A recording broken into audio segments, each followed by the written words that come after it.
అమ్మాయిలని అత్యాచారం నుండి బ్లాక్ మెయిలింగ్ నుండి కాపాడాలి అని అనుకునే వాళ్ళు మాత్రమే ఈ వీడియో చూడండి. తమిళనాడులోని కోయంబత్తూరులో ఒక 19 ఏళ్ల అమ్మాయికి ఒక స్ట్రేంజర్ నుండి ఫేస్బుక్ లో మెసేజ్ వచ్చింది. అతని పేరు శబరి రాజన్. అతను ఎవరో కూడా తెలుసుకోకుండా గుడ్డిగా అతన్ని నమ్మేసి అతనితో చాటింగ్ చేయడం స్టార్ట్ చేసింది. స్టార్టింగ్ లో వీడు ఆ అమ్మాయి ముందు ఏమీ తెలియని శుద్ధపూసలాగా పత్తిత్తులా యాక్ట్ చేసి ఆ అమ్మాయితో ట్రస్ట్ బిల్డ్ చేసుకుని నీకు అర్జెంట్ గా ఒక ఇంపార్టెంట్ విషయం చెప్పాలి, మనం కలుద్దాం అనేసి అన్నాడు. ఆ అమ్మాయి కూడా బానే మాట్లాడుతున్నాడు కదా, మంచోడే కావచ్చు అనేసి ఒక రోజు ఆ అబ్బాయిని ఒక లోకల్ బస్ స్టాప్ లో మీట్ అయింది. ఇక్కడ మాట్లాడదామంటే ప్రైవసీ లేదు, మనం వేరే చోటుకి వెళ్దాం అనేసి ఆ అమ్మాయిని కారులో ఎక్కించుకొని బస్ స్టాప్ నుండి వేరే చోటుకి వెళ్తుండగా దారి మధ్యలో అతని ఫ్రెండ్స్ 4 వ్యక్తులు కార్ ఎక్కి ఆ అమ్మాయిపై మొత్తం ఈ 5 వ్యక్తులు కలిసి బలవంతంగా అత్యాచారం చేశారు. ఆ అమ్మాయి యొక్క న్యూడ్ ఫోటోస్ వీడియోస్ రికార్డ్ చేసుకుని తన దగ్గర చైన్ లాక్కొని మేము అడిగినంత డబ్బు తేవాలి అని డిమాండ్ చేశారు. ఈ గ్యాంగ్ నుండి రోజు టార్చర్ ఎక్కువ అవడంతో ఆ అమ్మాయి తన పేరెంట్స్ సహాయంతో పోలీస్ స్టేషన్ లో కంప్లైంట్ ఇచ్చింది. అండ్ ఆ పోలీసులు ఈ గ్యాంగ్ ని పట్టుకొని వాళ్ళ మొబైల్ ఫోన్స్ చెక్ చేస్తే అందులో దాదాపుగా 200 మంది అమ్మాయిలవి 1000కి పైగా న్యూడ్ ఫోటోస్ వీడియోస్ ఉన్నాయి. ఈ గ్యాంగ్ యొక్క అల్టిమేట్ గోల్ ఏంటంటే కాలేజ్ అమ్మాయిల్ని టార్గెట్ చేసి వాళ్ళ దగ్గర ట్రస్ట్ బిల్డ్ చేసి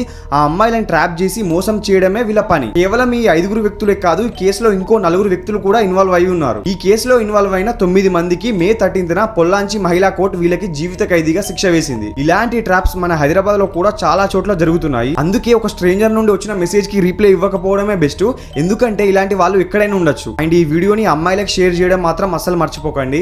మాకెందుకులే అనుకుంటే మాత్రం దిశ నిర్భయ లాంటి కేసెస్ మరెన్నో జరుగుతుంటాయి. ఈ వీడియో చూసిన ప్రతి ఒక్క అమ్మాయికి ఎంతో కొంత అవేర్నెస్ వచ్చిందని అనుకుంటున్నాను.